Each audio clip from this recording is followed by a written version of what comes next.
सादर सिबहि नाई अब माथा, करहूँ बिसद राम गुण गाथा।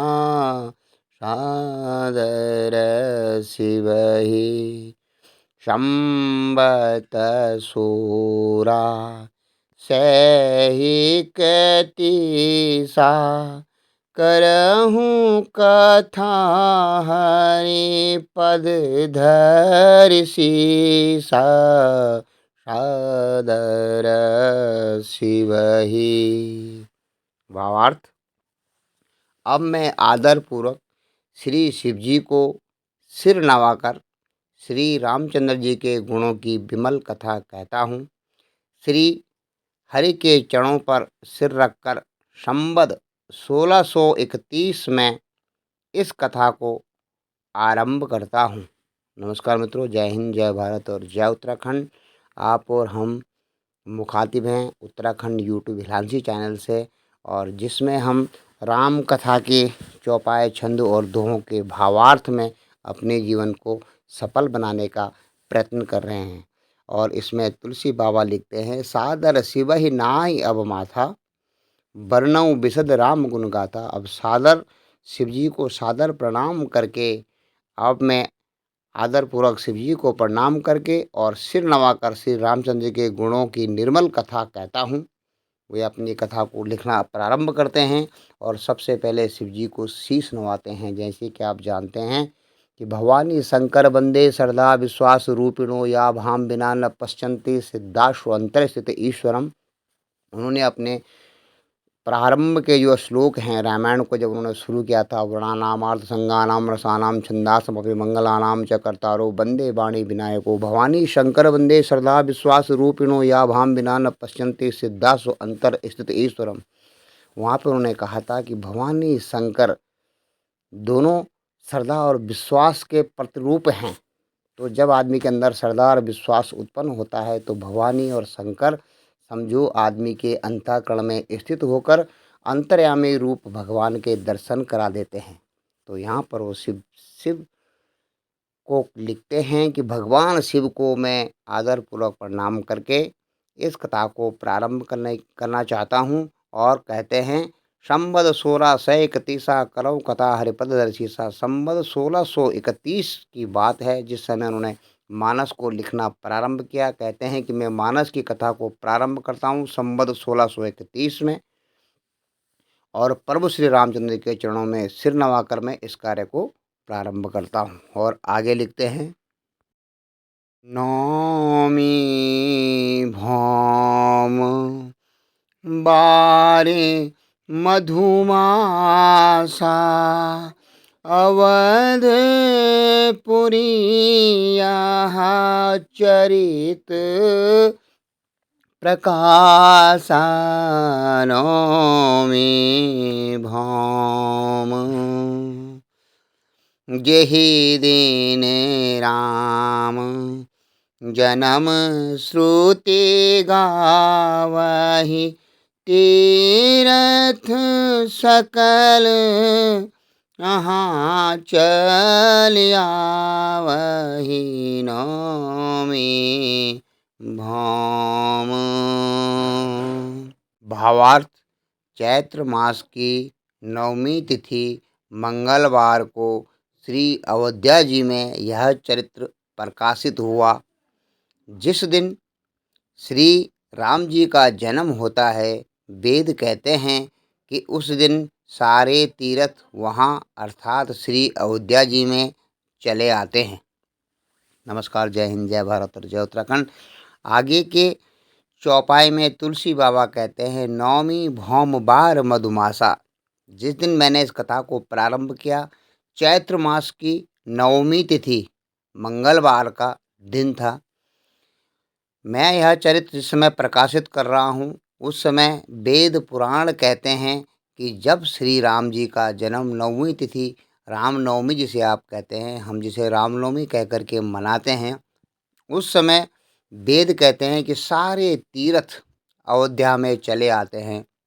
या यूं कहें कि अयोध्या में सरयू जी के स्नान का महत्व उस समय बहुत अधिक बढ़ जाता है। इस प्रकार तुलसी बाबा हमारे सनातनी परंपरा के जो पौराणिक मान्यताएं हैं उनको प्रबल करते हुए लिखते हैं, यह दिन राम जन्म श्रुति गावै तीरथ सकल जहाँ चले आवै।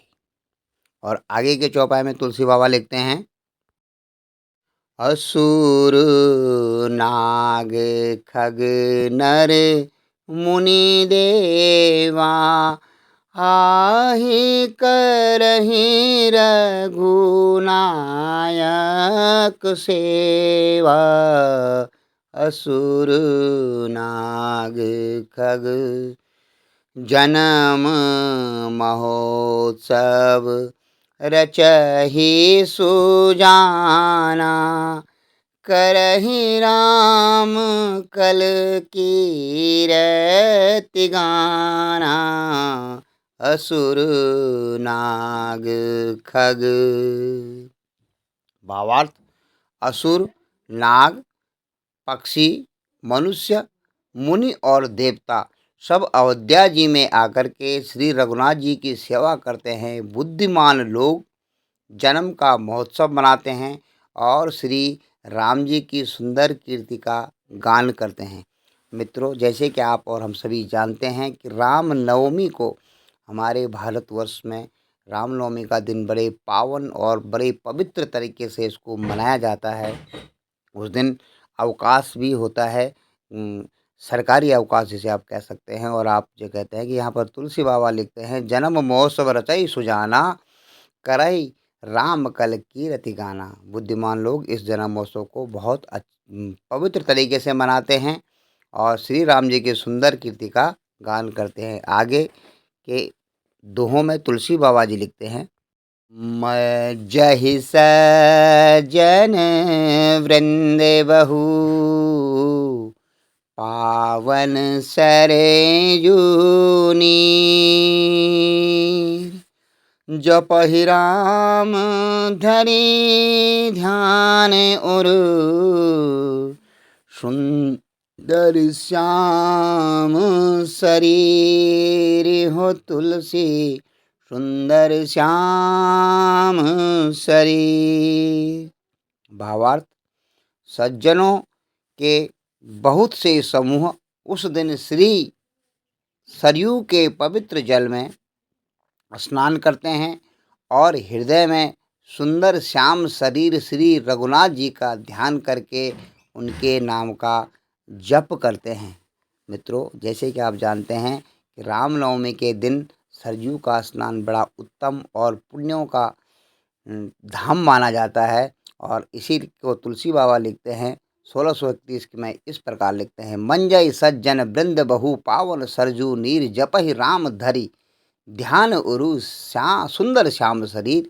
और उस दिन यहाँ पर मंजन करते हैं बहुत से संतों के समूह आकर के उस दिन सरयू जी के पवित्र जल में स्नान करते हैं और हृदय में सुंदर राम जी का ध्यान करके, श्यामल राम जी का, श्याम शरीर राम जी का था, और उनका ध्यान करते, रघुनाथ जी का ध्यान करके उनके नाम का जप करते हैं, जो कि कई पुण्यों को फल देने वाला होता है। और आगे के चौपाई में तुलसी बाबा कहते हैं कि दरस परस जन आरोपाना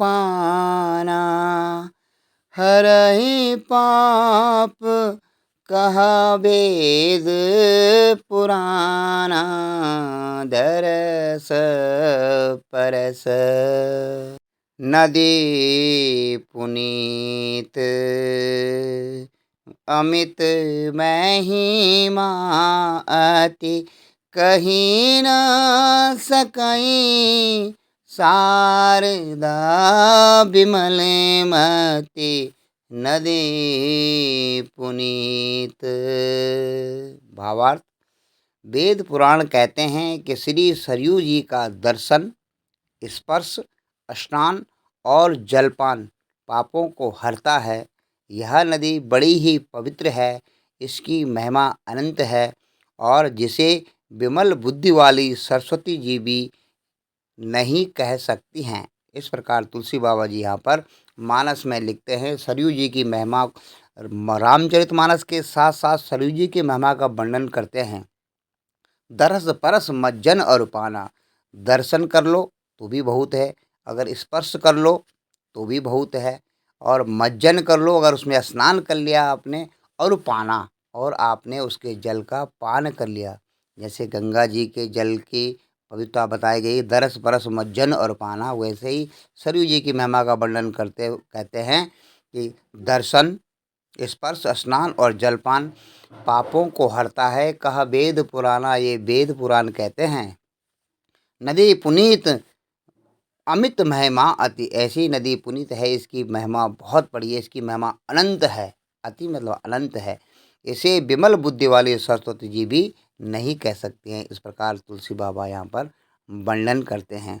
और आगे के चौपाई में आप सुनेंगे तुलसी बाबा कह रहे हैं, सब विधि पूरी मनोहर जानी, सकल सिद्ध प्रद मंगल खानी, सब विधि पूरी विमल कथा करी कीन आरंभा, सुनत न साए काम मददम्बा, विमल कथा करे। भावार्थ, इस अयोध्यापुरी को सब प्रकार से मनोहर, सब सिद्धियों को देने वाली और कल्याण की खान समझकर मैं इस निर्मल कथा को प्रारंभ करता हूँ। अर्थात मैंने इस निर्मल कथा का प्रारंभ किया, जिसके सुनने से काम, मद और दंभ नष्ट हो जाते हैं। तो तुलसी बाबा यहाँ पर आगे के चौपाई में लिखते हैं, सब विधि पूरी मनोहर जानी, सब विधि पूरी मनोहर जानी, सकल सिद्ध प्रद मंगल खानी। इस अयोध्यापुरी को सब प्रकार से मनोहर और सिद्धियों को देने वाली समझ करके, कल्याण की खान समझकर मैंने इस निर्मल कथा को आरंभ किया है। रामचरित मानस यही नामा, सुनत श्रवण पावई विश्रामा, रामचरित मा मन करी विषया अनल बन जरई, होए सुखी जो यही सर परहि, रामचरित मा। भावार्थ, इसका नाम रामचरितमानस है, जिसके कानों से सुनते ही शांति मिलती है। मन रूपी हाथी विषय रूपी दावानल में जल रहा है, वह यदि इस रामचरितमानस रूपी सरोवर में आ पड़े तो वह सुखी हो जाए। नमस्कार मित्रों, जय हिंद, जय भारत और जय उत्तराखंड। तुलसी बाबा इस चौपाई में लिखते हैं, रामचरितमानस यही नामा, इसका नाम रामचरितमानस है। सुनत श्रवण पावई विश्रामा, इसके सुनने मात्र से ही, जैसे आप इसको सुनते हैं, आपके जीवन, आपके मन में शांति मिलती है, अपने अंतर मन में आपको विश्राम की अनुभूति होती है। मन करे विषय अनल बर जाई। मन रूपी हाथी, आप देखते हैं कि आपका मन रूपी हाथी इस विषय संसार में भटक रहा है, ये मेरा है, तेरा है, इस प्रकार के दावानल में वह चारों तरफ भटक रहा है। किसी को आजीविका की चिंता है, किसी को बच्चों की चिंता है, किसी को माँ बाप की चिंता है, और इस मन रूपी हाथी जो है आपका इस विषय रूपी संसार में भटक रहा है, दावानल में। यदि वह इस रामचरितमानस रूपी सरोवर में आ पड़े तो वह सुखी हो जाए। मित्रों, वह अच्छी तरह से सब प्रकार से सुखी हो जाता है।